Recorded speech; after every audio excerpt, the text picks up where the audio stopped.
maintaining relationships. And so it's one thing to, get pre-known, go out and make these connections, and then cute dog. Yes, Yeah. you make these connections, but then a lot of people are horrible at following up. And so what good is it to make all these connections and then just let them just dry up and blow away in the wind? You have to maintain the connections. And I know Yep. it seems like most people suck at maintaining connections. And then when I ask them why, they say, oh, it's too time consuming. I don't know what to do. Well, you know, this is a well-lived life is a life with good relationships, and you need to make time for it. It doesn't have to take a lot of time. So one of the things that I tell people, let's see.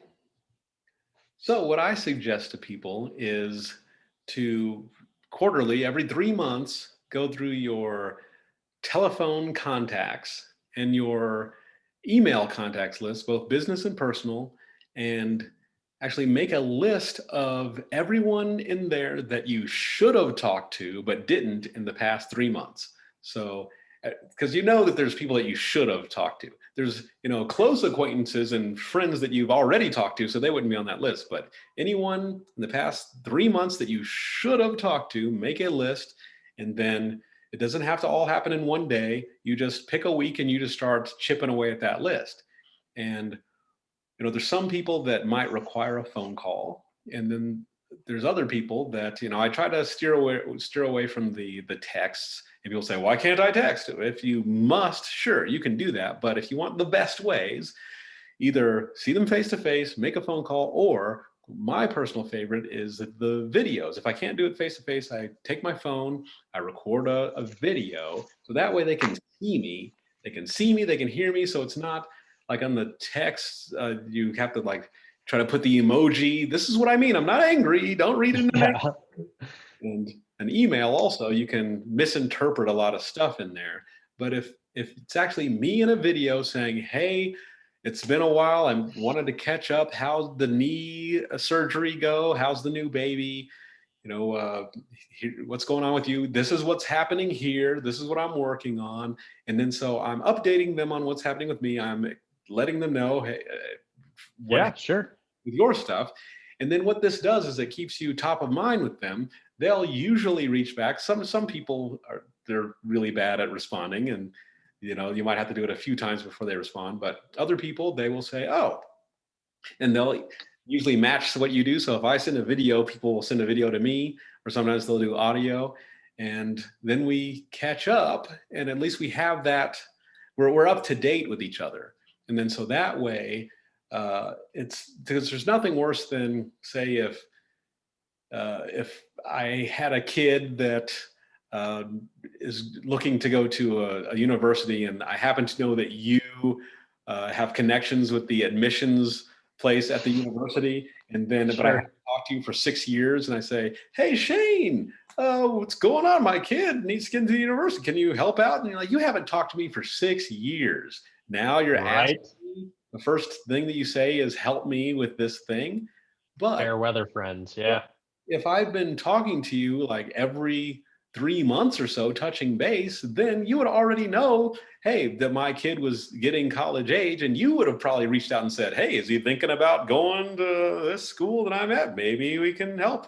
So you would already know. It wouldn't just be nothing and then it's an ask. It's, hey, we're already, I know what's going on with you. So say I had some connections with some company, and you were thinking, hey, I work for this company, and I'm trying to get this, I'm looking to expand into other parts of the industry. I would already know that, and maybe I would say, oh, there's an opening here and Shane was looking to expand. He would probably be a good fit for this. So instead of you having to reach out, since we already know what's going on in each other's lives, I would probably be like, oh, hey, Shane, you should look into this. This is a good fit for you. And because we'd already be up to date. So in the real estate world, it could be uh, someone could say, oh, there's this project coming up, and they know about it, but it's not really top of their mind. But then once you reach out to me and you say, hey, here's what I'm working on, here's what I'm doing, and I say, oh, well, I happen to know about this project, and that's right, this might be a good fit for you. And then I'd reach back out to you and say, oh, yeah, what you just said that you're working on, that might actually be good for this. Let me put you in touch with these people. Is that okay if I introduce you? And then that's how things work, but you have to maintain. And so I think, every 3 months, I think 3 months is a good time window to work within, because you don't have to more than that. It might be a little too much, and then if you take it longer, then it's stretching it a little long. But 3 months, I think it's good to reach out and just touch base with people. What are your thoughts?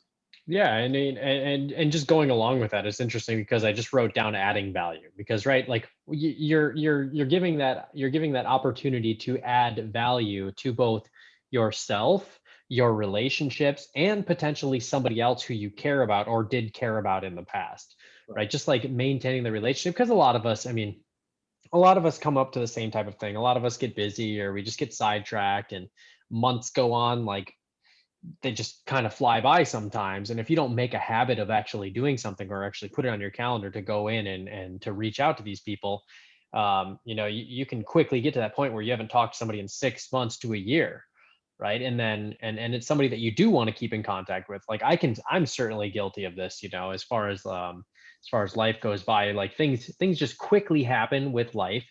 And you got to maintain the relationships that you feel are valuable to you. I'm also, me personally, I'm also to the point where, if a relationship isn't valuable to you, and I do not mean in the sense of money or fame or power or something like that, but if it's almost like dragging you down, as in like it's almost more work for no real added benefit to keep there to maintain that connection, I'm of the belief of basically just kind of like making a cut, almost like divorcing yourself from these individuals, if they're not actually added value, Right. in a certain way. I mean, as like a positive energy factor, not adding value as in like a monetary or something like that, if that makes sense. Right.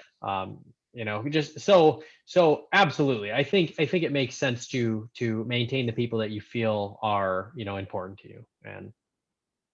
And that's a great way to do it. 3 months. I mean, if you haven't kept in contact with them because it's been your close acquaintances, reach out and do it. I think that's good. Make a calendar appointment, go in, set out some time to just break it out. Look at your old chats, go through your old, like you said, your old contacts. Who haven't you talked to? Right.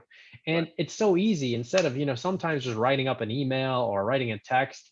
I mean, that might be, I don't want to say it's like cumbersome because we live in a world of conveniences now, but everybody has a phone, everybody has something that they can easily take it out and send a quick video chat to. And I think that Right. is, I didn't think about it, but it's such an easy way to do it, and it makes a lot of sense. It's quick, it's easy, and it's more personal than, a quick, like you said, like an emoji with, whatever, a dolphin on there and some palm trees or something. Right. Wish you were here.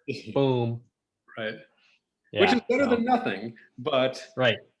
yeah, if you can send an audio or a video, it's way better, and it's easy to do.